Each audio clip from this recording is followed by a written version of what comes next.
नमस्कार बच्चों। Last video में हमने स्टार्ट किए थे क्वांटम नंबर्स और उसमें मैंने आपको 3 क्वांटम नंबर एक्सप्लेन कर दिए थे, प्रिंसिपल, एजीमुथल और मैग्नेटिक क्वांटम नंबर। मैं आपको एक बार जल्दी से वापस रिवाइज करवा देती हूँ कि हमने पढ़ा था सबसे पहले प्रिंसिपल क्वांटम नंबर, जिसको हमने एन से डिनोट किया था। एन के लिए वैल्यू थी 1 से 1 2 3, जिसको हमने KLMNOP इस तरीके से शेल दिया था, इसको हमने शेल बताया था। और ये प्रिंसिपल क्वांटम नंबर जो होता है वो हमें साइज बताता है किसी भी एटम के लिए।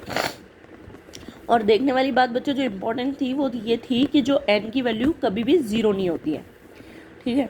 और ये हमें एवरेज डिस्टेंस बता देती है इलेक्ट्रॉन की न्यूक्लियस से।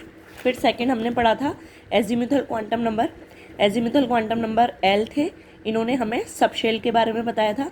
मैंने आपको कल भी बताया था कि जो क्वांटम नंबर्स होते हैं these are the complete address of the electron. जिस तरीके से हमारा एक एड्रेस होता है कि हम इंडिया में किस कंट्री में है, किस सिटी में है, किस कॉलोनी में है और हमारा हाउस नंबर क्या है, इस तरीके से ये क्वांटम नंबर्स भी क्या है, एक कंप्लीट एड्रेस है।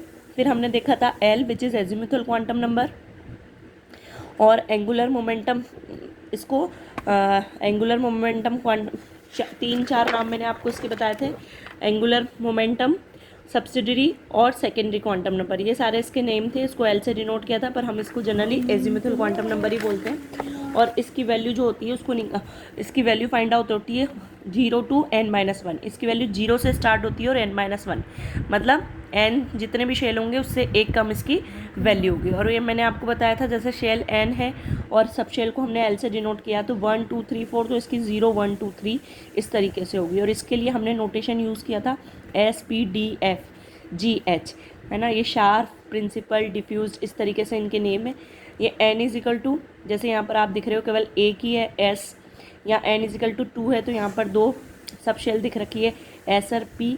यदि n इजिकल टू 3 है तो यहाँ SPD, यहाँ पर हमें 3 सब शेल नज़र आ रही है। फिर लास्ट में बच्चों मैंने बताया था मैग्नेटिक क्वांटम नंबर, जिसको हमने M और ML से डिनोट किया था।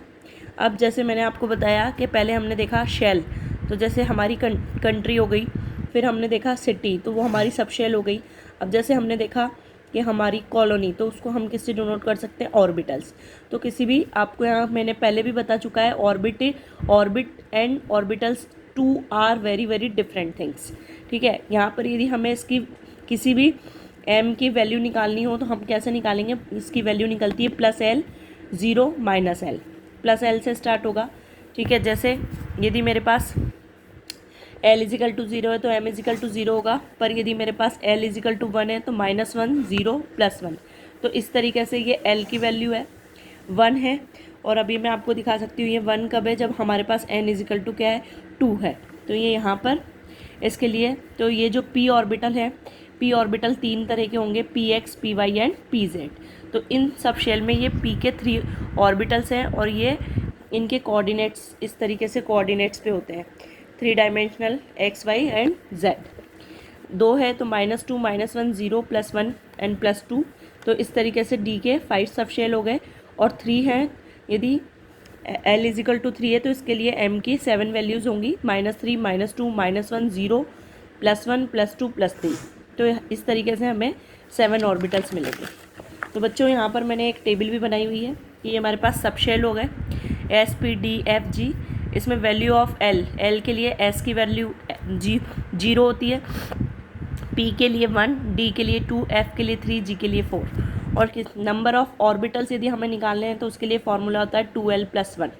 2L + 1 निकालेंगे, L यदि यहाँ पर 0 रखेंगे तो ये टर्म 0 हो जाएगी, यहाँ पर 1। तो इसलिए S का केवल S स्फेरिकल शेप होता है, इसमें कोई डिवीज़न नहीं होता। अब यदि हम P की वैल्यू निकालते हैं तो यहाँ पर हम रखेंगे 1, तो 2 1 जब 2 2 + 1, तो ये वैल्यू आती है 3। तो जब यहाँ पर वैल्यू 3 आ रही है तो इट मस्ट P के कितने ऑर्बिटल्स हो गए, 3, px, py, pz। इसी तरह यहाँ पर D की लिए 2 पुट करेंगे और हम फाइंड आउट करेंगे तो यहाँ पर हमको मिलेगी 5, dx dy dx square y square dz square dx y y z and dzx। इस तरीके से हमें ये ऑर्बिटल्स मिलेंगे।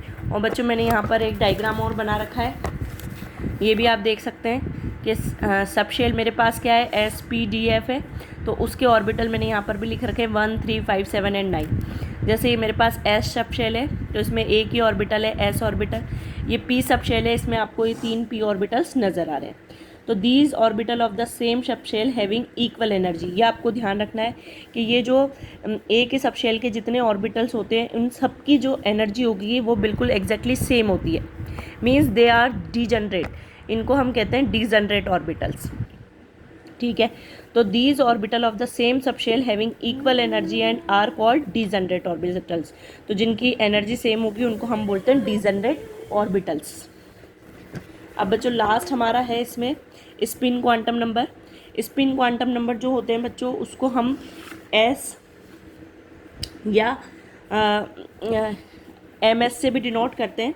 और ये जो नंबर होता है तो this number was introduced to account for the fact that the electron in an atom not only move around the nucleus but also spins about its own axis.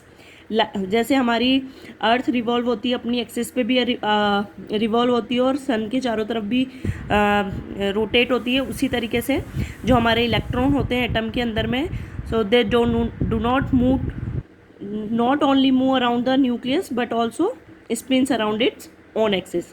तो this number give the information about the direction of spinning of electron represent in any orbital. ये spin बताता है किसी भी electron का, और इसको S या MS से भी डिनोट करते हैं। और जो ऑर्बिटल में क्या होता है कि या तो जो स्पिन होगी वो क्लॉकवाइज होगी या एंटी क्लॉकवाइज होगी, या तो जो इलेक्ट्रॉन होगा वो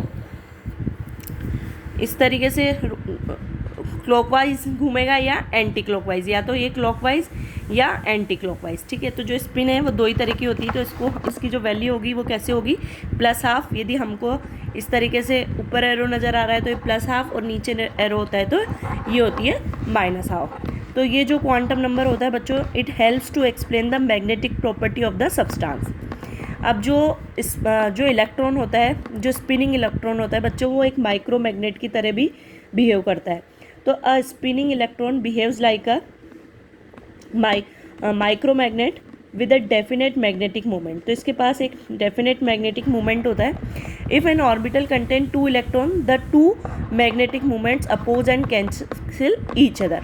यदि 2 होंगे तो वो एक दूसरे के मैग्नेटिक मोमेंट को कैंसिल कर देंगे। ठीक है, तो यदि कोई हमारे पास फुल्ली फिल्ड होता है ऑर्बिटल तो उसका जो नेट मैग्नेटिक मोमेंटम होता है बच्चों वो क्या होता है, 0। जैसे मैं आपको एग्जांपल देती हूँ, ये सपोज मैं S² 1s2 की बात करूँ तो यहाँ पर मेरे पास ये 2 इलेक्ट्रॉन है, तो ये फुल फिल्ड होंगे तो ये इनका जो मोमेंटम होगा वो एक दूसरे को नेगलेक्ट क्रॉस कर देगा तो 0 हो जाएगा। तो ऐसे जो सब्सटेंस होते हैं उनको हम कहते हैं डाईमैग्नेटिक। तो ये जब पेयर्ड इलेक्ट्रॉन होंगे तो उसका जो नेचर होगा सब्सटेंस का तब होता है उसका डाईमैग्नेटिक। और यदि अनपेयर्ड होगा, सपोज मैं यहाँ पर केवल एक ही इलेक्ट्रॉन लिखती हूँ तो इट इज़ अनपेयर्ड। ठीक है, तो जब अनपेयर्ड होते हैं वो, तो वहाँ पर क्या होगा, उसका कुछ ना कुछ मोमेंटम होगा।